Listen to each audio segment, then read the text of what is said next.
আমার দলের নীতি আদর্শ মানি পেলাই নিষ্ঠা সহকারে যাতে আপোনালোকে পালন কৰে তাৰ কাৰণে আপোনালোকে সকলোকে মই অনুৰোধ কৰিছোঁ। আপোনালোকबो गोदानै যোগদাन जाफैनाय डक्टर बिथांमोनखौ आं दतमा ब्लक बिटिआरनि जानानै आरो बिटिसिनि इएम जानानै बिथांमोनखौ गोसो गोरबोजों साबायखर बावबाय बा बरायबाय आरो आसा खालामदों नोंथांमोननि नुजाथिनाय नोंथांमोननि जे सहाय निश्चय बिटिआर राजनीति बेला जों जेरैबायदि शक्तिशाली दंमोन बेनिफ्राय बांसिनै शक्तिशाली जानो हासिगोन होननानै आं आसा खालामदों। आं नोंथांमोनखौ खावलायगोन नोंथांमोनाबो दलनि प्रति बा दलखौ आस्था बिश्वासाव लानानै जोंनि दैदेनगिरि बिथांमोना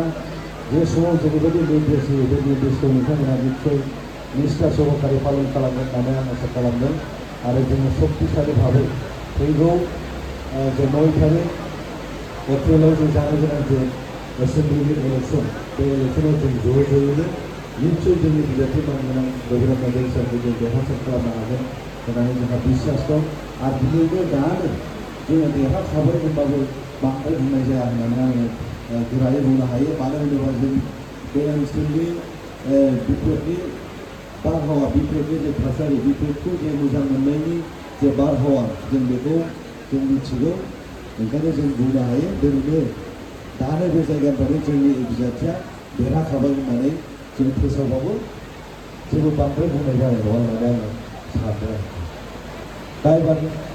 आं बुंनो नागिरबा नोंसोर खारबावगोन एबा खारबावगोन नामा माथो मालाखौ दसेनो खुरांलाखौ सानसे ज' जानायखौ नुवाखिसै आङो। मालाखौ मा गारखो बिसोर बे मालाखौ गोदोनायाव थाबाय थानांगौमोन ना मान सनमान जागोन बिसोरो जोंनि दलनि माबाखौ न'आनो बारलाङाखै अफिसाव बारलाङाखै बिदि जानानै बेथ' जोंखौ सनमान होनाय जाया जों नोंसोरखौ सनमान होबा नोंसोर जोंनि सनमानखौ लानांगौ ना लानाङा लानांगौब्ला दाबो थाङाखैना नोंसोरो न' सिङाव दंबायदों बेबायदि लाजियोबालाय जोंनि दलनि मा खामानि मावनांगौ जाखो बिदियाव बोरै जादों। এই হলো আগতে আপনার আমি আদরণীয় জানাচ্ছি আপনাদেরকে আমার আদরণীয় জানাতে খুলে পড়বা মোনাট পড়বা সময় পড়বা লুকায় রাখছি এটা কী ধরনের আদরণীয় জানাবো তাহলে আপনাদেরকে আমার আদরণীয় জানাতে অ্যাকসেপ্ট করেছি না আপনাদেরকে बिदिबा जोंनि बरायनायखौ बुंना नाजावै बायदि नुयोना आंना सिदाजोंसो नोंसिना गेदा गिदिर आंना बारा गेदा गिदिर बुंलायनो आङो बेखौ लोगोबो सिदा होनखाया मानो सोनानै लाया फाग्लि मानि माला सिङाव सोनानै लालायदोंलाय बिदि थगायना खारखादों गोदोबो आरो दा मालाखौ सिङाव सोनानैसो लालायलायबावो आरो बाजिया फाग्लिया बेबो लाना माबा मालाखौ सिङावसो लालायलायबावो खेबनै जयै दोनखांबाय जोङो न'आव थांनानै आरो जोंनि मालाखौ दा गानसे गाननानै माबा सिङावसो सोनानै लाबो दालासै मा औ जोंहा देरहाखानायसो मिथिबाय लाजिनांगौ गिनांगौ जेबो गैया आगोल एसे खाखा खामबा एसे माबा माबि जाबाय बे समाव दोनखोमा खालामनो आलदा दा लाब गैला उरि बिमा बिराद गिदिर था होनबा बासायाव बिमा गिदिर थायो माफा जों फैजोबखाबाय ना होमबा बेरेयावबो बेरे दांग्रा ना माबा दांसो ना माबा मासे थायो बेबायदिफ्रानो जोंजों फैखाजोब्बाय उरिनि लिडाराबो जोंजों बेरेनि लिडाराबो जोंजों फैखाजोब्बाय मा थाबावनांगौ नोंस्रा माखौ दोनखोमाबावनांगौ फैबाय नालाय फैबाय अपेन ना होमबा ओमफ्राय गिनाय दोनखोमानाय औ आरो थाबिस नांगौबा जोंनाव बिबान जाबाय जों होगोन ना गिगानायनि थाबिस दङ जोंनाव जों होखायो गिगानायनि गियोबा जोंखौ बुंबानो जायो ना मानो गिनांगौ मानो लाजिनांगौ गिनांगौ गैया लाजिनांगौ गैया सारा होनखांजोबखाबायना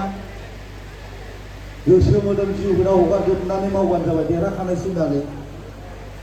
ओरैनो बुंफ्लानाय नङा नोंसोर सानलाबायनांगौ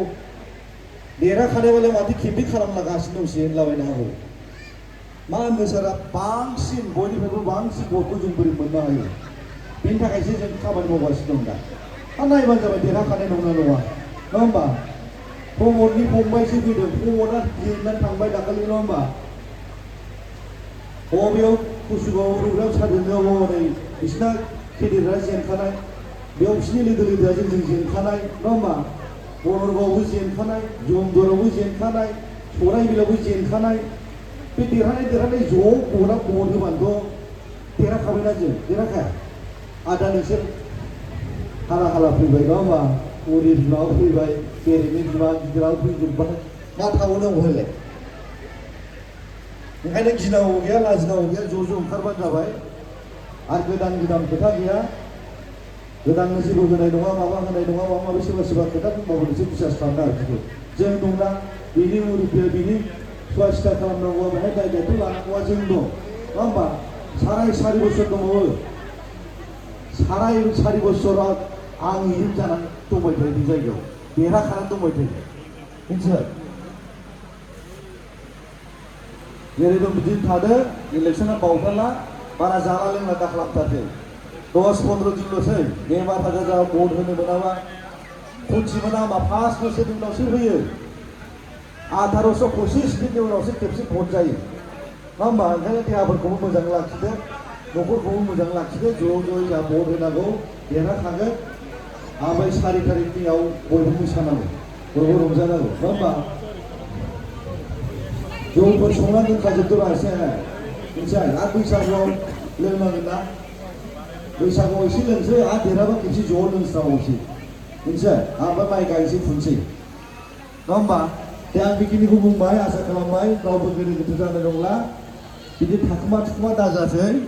बे मालाखौ सिफ्ला दालाथार बिराद सनमान दं बेहाय मिथिखा एसे सिखमलाबायनाय सिख्रुब जागा आघात मोनो गाज्रि मोनो जोङो मिथिबाय बेबो आर'नाइसोना जोंनि पार्टिनि दलनि आर'नाइसो नङा होमबा दे आं बेखिनिखौ बुंबाय आसा खालामबाय निस्सय नोंथांमोननि सहाय सुबिदाजों जोङो एकदम जेसेबां मोननांगौ बिनि बांसिन भट मोननानै 4 तारिख बेयाव जों जाहाथे मोजां रिजाल्ट मोननो हायो आरो मानगोनां नार्जारि सारा जाहाथे दिसपुराव थांनानै मन्थ्रिनि गारिखौ जाहाथे मोननो हायो बिनि थाखाय बयनिबो जानानै इसोरनि खाथियाव आशीर्बाद बिनानै जोबथारनायाव आंनि गोसो गोरबोनि अननाय मोजां मोननाय आरो खुलुमनायखौ बावनानै आंनि बिबुंथिखौ बायबोजोबबाय।